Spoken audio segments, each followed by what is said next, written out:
கிறிஸ்துவுக்குள் பிரியமுள்ள சகோதர சகோதரிகளே, பலன் தரும் தேவன் எபிசோட் 1177க்காய் கர்த்தரை துதிக்கிறேன், மகிமைப்படுத்துகிறேன். இந்த நாளிலும் சங்கீதம் 119, 113 நான் உங்களுக்காக வாசிக்கின்றேன். வீண் சிந்தனைகளை நான் வெறுத்து உமது வேதத்தில் பிரியப்படுகிறேன். சங்கீதக்காரனுடைய வாழ்க்கையில, ஊழிய பாதையில வீண் சிந்தனைகள் அவனுக்குள்ளே வர முயற்சித்தன. வீண் சிந்தனைகளை மற்றவர்கள் மூலமாக அவனுக்குள்ளே வருவதற்கு மற்றவர்கள் காரணகர்த்தாவாய் இருந்தனர்.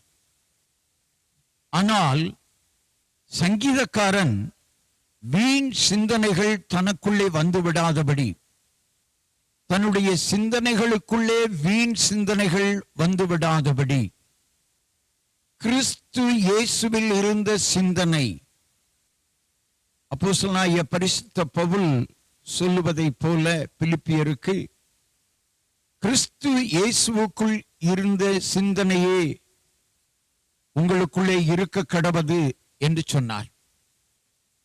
அதே போல சங்கீதக்காரனுடைய வாழ்க்கையிலும் கர்த்தருடைய சிந்தனைகள் இருந்தது. வீணான சிந்தனைகளை வெறுக்க ஆரம்பித்தான். அது மாத்திரமல்ல, வேதத்திலே பிரியப்பட ஆரம்பித்தான். யார் ஒருவர் வேதத்திலே பிரியப்பட்டு நடக்கிறார்களோ வாழ்க்கையில, அவர்கள் வாழ்க்கையில வீண் சிந்தனைகள் வரவே வராது.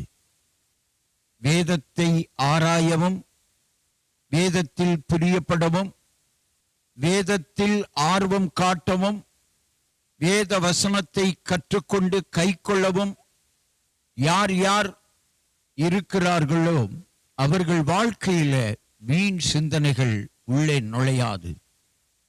செய்தியை கேட்டுக்கொண்டிருக்கிற சகோதர சகோதரிகளே, உங்களுடைய வாழ்க்கையிலும் வீண் சிந்தனைகள் நுழையாதபடி பார்த்து கொள்ளுங்கள்.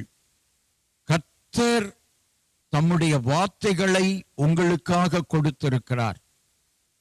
அவைகள் உங்கள் கால்களுக்கு தீபமும் பாதைக்கு வெளிச்சமாய் இருந்து வழிகாட்டும். வீண் சிந்தனைகள் உள்ளே வராதபடி ஆண்டவருடைய வார்த்தைகள் தடுத்து நிறுத்தும். எனவே வீண் சிந்தனைகளை வெறுத்து ஆண்டவருடைய வேத வசனத்தில் பிரியப்படுங்கள். சமாதானமான, சந்தோஷமான, அமைதியான வாழ்க்கையை நீங்கள் பெற்றுக்கொள்வீர்கள். கண்களை மூடி ஜெபிக்கலாம். எங்களை நேசிக்கிற நல்ல தகப்பனே, யார் யாருடைய இருதயத்திலே, யார் யாருடைய சிந்தனைகளிலே வீணான காரியங்கள் உள்ளே நுழைய எத்தனிக்கிறதோ, முயற்சிக்கிறதோ, அவைகள் எல்லாவற்றையும் தடுத்து தேவனுடைய வார்த்தையில், ஆண்டவருடைய வசனத்தில் எல்லாரும் பிரியப்பட்டு பிரியமாய் நடக்க கர்த்தர் உதவி செய்வீராக. இந்த செய்தியை கேட்டுக்கொண்டிருக்கிற ஒவ்வொருவருடைய வாழ்க்கையிலும் வீண் சிந்தனைகள் அப்புறப்படுத்தப்படட்டும்.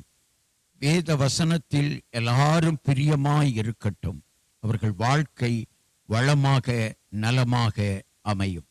இயேசு கிறிஸ்துவின் நாமத்தில் ஜெபிக்கிறேன் பிதாவே. ஆமென், ஆமென்.